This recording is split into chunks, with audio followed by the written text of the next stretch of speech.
Assalamualaikum warahmatullahi wabarakatuh. Om Swastiastu, Namo Buddhaya, Salve, Salam Kebajikan, Shalom. Nama saya Yani Erina Elizabeth Iqbani, NIM 2201070093, kelas A semester 1, Program Studi Pendidikan Pancasila dan Kewarganegaraan, Fakultas Keguruan dan Ilmu Pendidikan, Universitas Nusa Cendana Kupang. Tujuan saya membuat video ini adalah untuk menyelesaikan ujian tengah semester mata kuliah Bahasa Indonesia.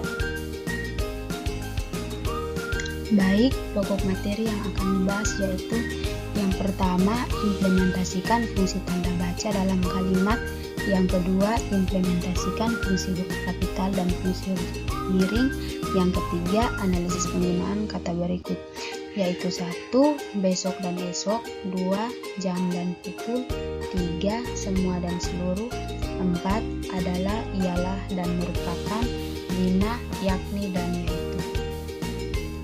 Seperti yang kita ketahui bahwa terdapat 15 tanda baca dalam bahasa Indonesia, yaitu yang pertama tanda titik. Tanda titik memiliki fungsi sebagai berikut, yaitu yang pertama untuk mengakhiri sebuah kalimat yang bukan pertanyaan atau seruan. Contohnya, tanda titik adalah tanda baca yang digunakan untuk menandai akhir dari sebuah kalimat dalam berbagai bahasa. Fungsi yang kedua yaitu diletakkan pada akhir singkatan, gelar, pangkat, dan sapaan. Contohnya, Yani Erina Elizabeth Iqbani SPD. Fungsi yang ketiga yaitu pada singkatan kata atau ungkapan yang sudah sangat umum. Contohnya, panjang tangan. Tanda baca yang kedua yaitu tanda koma. Tanda koma memiliki 3 fungsi, yaitu yang pertama, memisahkan unsur-unsur dalam suatu pemerincian atau pembilang. Contohnya, kemarin malam adik membeli sabun, parfum, dan juga sampo.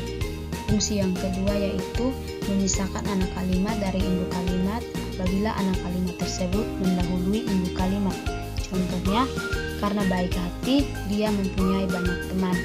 Fungsi yang ketiga yaitu memisahkan petikan langsung dari bagian lain dalam kalimat. Contohnya, kata ibu saya, kita harus rajin belajar agar bisa lulus dalam ujian. Tanda baca yang ketiga yaitu tanda kurung.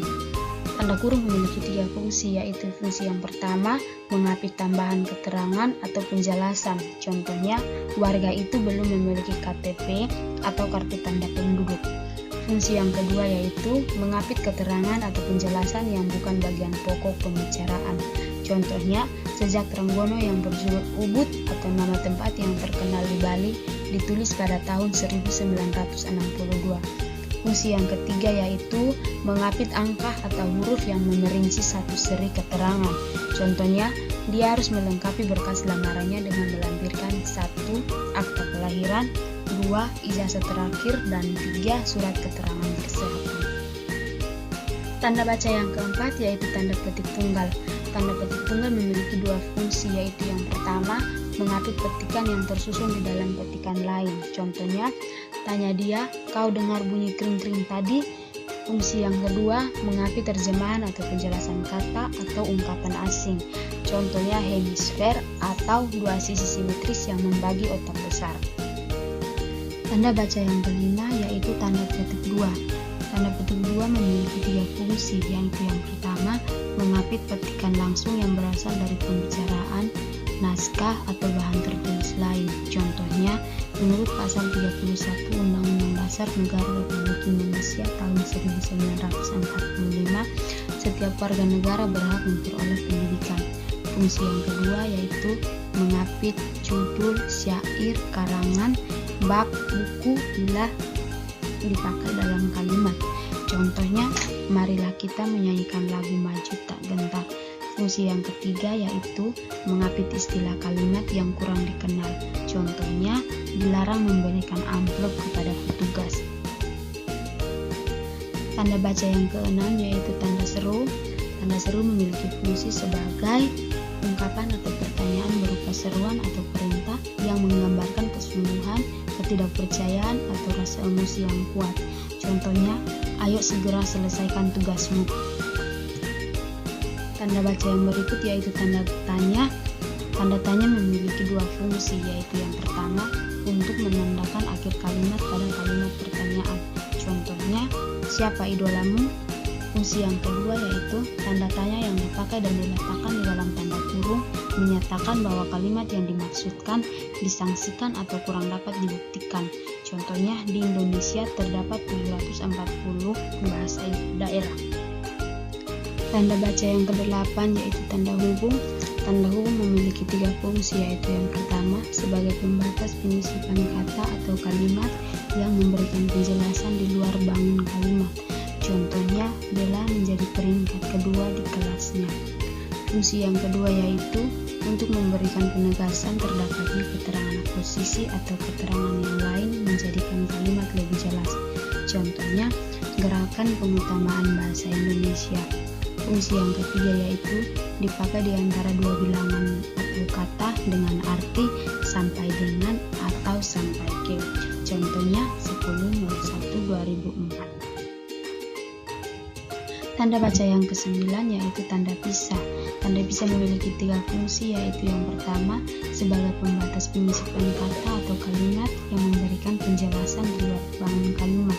Contohnya, keberhasilan itu kita sependapat dapat dicapai jika kita mau bekerja keras. Fungsi yang kedua yaitu untuk memberi penegasan terdapatnya keterangan posisi atau keterangan yang lain menjadikan kalimat lebih jelas. Contohnya, seluruh perangkat desa dari ketua RT, RW hingga kepala dusun berkumpul di balai desa. Fungsi yang ketiga yaitu dipakai di antara dua bilangan atau kata dengan arti sampai dengan atau sampai ke. Contohnya tahun 2010 sampai tahun 2013. Tanda baca yang ke-10 yaitu tanda titik 2. Tanda titik 2 memiliki 3 fungsi, yaitu yang pertama dipakai setelah kata atau ungkapan yang menunjukkan pemberian. Contohnya, pembicara titik 2 Iskandar Hadi MH. Fungsi yang kedua yaitu dipakai dalam teks drama setelah kata yang menggambarkan pelaku dalam percakapan. Contohnya, Ibu titik 2 bawa koper ini nak. Amir titik 2 baik Bu. Ibu titik 2 jangan lupa letakkan baik-baik. Fungsi yang ketiga yaitu dipakai di akhir pernyataan lengkap apabila diikuti rangkaian atau pemberian. Contohnya, hanya ada 2 pilihan bagi para pejuang kemerdekaan. Titik 2 hidup atau mati. Tanda baca yang ke-11 yaitu tanda titik koma. Tanda titik koma memiliki 2 fungsi, yaitu fungsi yang pertama menjadi pemisah di bagian kalimat yang sejenis dan setara. Contohnya, sejenis titik koma setara. Fungsi yang kedua yaitu menjadi pengganti kata penghubung untuk memisahkan kalimat setara dalam kalimat majemuk. Contohnya, hari sudah malam, titik koma, anak-anak masih membaca buku. Tanda baca yang ke-12 yaitu tanda elipsis. Tanda elipsis memiliki fungsi yaitu memberikan petunjuk bahwa dalam suatu pemakanan tanda elipsis yakni dipakai dalam kalimat atau dialog yang terputus-putus dan untuk kalimat atau naskah yang terdapat bagian yang dihilangkan. Contohnya, aku ingin titik-titik liburan. Bagaimana kalau kita berangkat minggu ini? Tanda baca yang ke-13 yaitu tanda kurung siku atau perawan. Tanda kurung siku atau perawan memiliki 2 fungsi, yaitu yang pertama, penanda adanya bagian yang dikoreksi dari suatu kalimat. Contohnya, ulang tahun dalam kurung kurawal proklamasi kemerdekaan Republik Indonesia dirayakan secara kiblat. Fungsi yang kedua yaitu mengapit suatu keterangan dalam sebuah kalimat penjelas yang sudah bertanda kurung. Contohnya, persamaan kedua proses itu buka kurung perbedaannya pencarian di dalam bab 2 dalam kurung kurawal, lihat halaman 35-38, tutup kurung perlu dibentangkan di sini. Tanda baca yang ke-14 yaitu garis miring. Garis miring memiliki 2 fungsi, yaitu yang pertama, tanda garis miring dipakai dalam penemuran kode surat. Contohnya, tahun ajaran 2022-2023. Fungsi yang kedua yaitu tanda garis miring dipakai sebagai pengganti kata dan atau ber atau nomor alamat. Contohnya, mahasiswa garis miring mahasiswi sama dengan mahasiswa dan mahasiswa. baca yang ke-15 yaitu tanda baca peningkat atau apostrophe.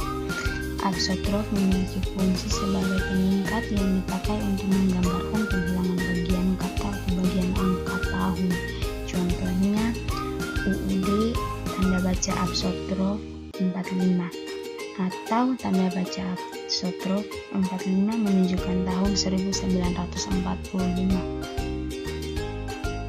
Selanjutnya materi yang kedua yaitu implementasi fungsi huruf kapital dan fungsi huruf miring. Huruf kapital memiliki fungsi sebagai berikut. Yang pertama, digunakan sebagai huruf awal pada kalimat. Yang kedua, menunjukkan nama orang atau julukan. Yang ketiga, menjelaskan sebuah nama etnis, bangsa, maupun bahasa. Yang keempat, sebagai huruf pertama yang biasanya digunakan untuk penulisan judul buku, majalah, artikel, dan lain sebagainya. Yang kelima, memperjelas singkatan nama gelar, jabatan, atau pangkat seseorang. Yang keenam, sebagai bagian huruf pertama dalam penulisan nama daerah. Yang ketujuh, menegaskan penulisan bulan, tahun, hari, dan beberapa hari besar lainnya. Yang kedelapan, mengeraskan penulisan nama tempat atau instansi. Yang kesembilan, digunakan untuk kata penunjuk hubungan kekerabatan atau ungkapan lain yang digunakan. Yang kesepuluh, sebagai penjelasan sebutan gelar yang disertai dengan nama. Yang ke-11, sebagai huruf awal dalam penulisan sebuah peristiwa bersejarah. Yang ke-12, sebagai awal dari penulisan yang berhubungan dengan nama agama atau kitab suci. Berikut ini adalah contoh dari fungsi huruf kapital, yaitu yang pertama pada penulisan nama yaitu Soekarno. Yang kedua, hasil penelitian tersebut diikuti dari artikel yang berjudul Cara Menganalisis Fenomena Media Sosial di Tengah Kalangan Anak-anak. Yang ketiga, kota Solo jika dilihat dari ketinggian ternyata sangat rapi meskipun padat bangunan tinggi. Yang keempat, hari ulang tahun Republik Indonesia jatuh pada tanggal 17 Agustus setiap tahunnya. Yang kelima, setelah Sumpah Pemuda diikrarkan, bahasa Indonesia menjadi bahasa persatuan Indonesia. Yang kedua, ada beberapa fungsi huruf miring, yaitu yang pertama, huruf miring dalam cetakan yang dipakai untuk menulis nama buku, majalah, surat kabar yang dikutip dalam tulisan. Yang kedua, huruf miring dalam cetakan yang dipakai untuk menegaskan huruf, bagian, kata-kata atau kelompok kata. Yang ketiga, huruf miring dalam cetakan yang dipakai untuk menuliskan nama ilmiah atau ungkapan asing kecuali yang telah disesuaikan dengan ejaan. Contohnya yang pertama, majalah Bahasa dan Sastra, buku Negara Kartagama, karangan Prapanca, surat Pikiran Rakyat. Yang contoh yang kedua, bab ini tidak membicarakan penulisan huruf kapital. Contoh yang ketiga, nama ilmiah buah manggis adalah Yersinia mangostama. Contoh yang keempat, dia bukan menipu tapi ditipu. Contoh yang kelima, politik divide et impera dengan merajalela di negeri ini. Selanjutnya, materi tentang analisis penggunaan kata-kata, yaitu kata esok dan besok. Waktu penggunaannya, kata esok digunakan pada saat yang akan datang, sedangkan kata besok digunakan 2 hari sesudah hari ini. Kata yang kedua yaitu jam dan pukul. Jam digunakan pada masa atau jangka waktu, sedangkan pukul digunakan pada waktu atau saat. Yang ketiga, kata semua dan seluruh. Waktu penggunaan, kata semua digunakan atau setiap anggota terkena atau termasuk dalam hitung dan menekankan pada jumlah yang banyak. Sedangkan kata seluruh yaitu setiap anggota termasuk dalam hitungan, tetapi dalam pengertian kelompokan atau kolektif. Yang keempat yaitu kata adalah, ia, dan merupakan. Kata adalah yaitu menjelaskan definisi atau 2 hal atau konsep yang identik atau serupa, sama, atau termasuk golongan atau kelompok. Kata ialah berfungsi sebagai penghubung 2 penggal kalimat dengan penjabaran atau perincian dan menegaskan penjelasan penggalan kalimat pertama. Yang ketiga, kata merupakan. Merupakan sama dengan adalah, namun merupakan ada 2 definisi lain dan kata yang mendapatkan imbuhan. Kata yang berikut yaitu yakni dan yaitu. Kata yakni digunakan untuk merinci keterangan kalimat, sedangkan kata itu yaitu suatu partikel rel penghubung yang berfungsi untuk menguraikan keterangan sebuah kalimat. Sekian dan terima kasih.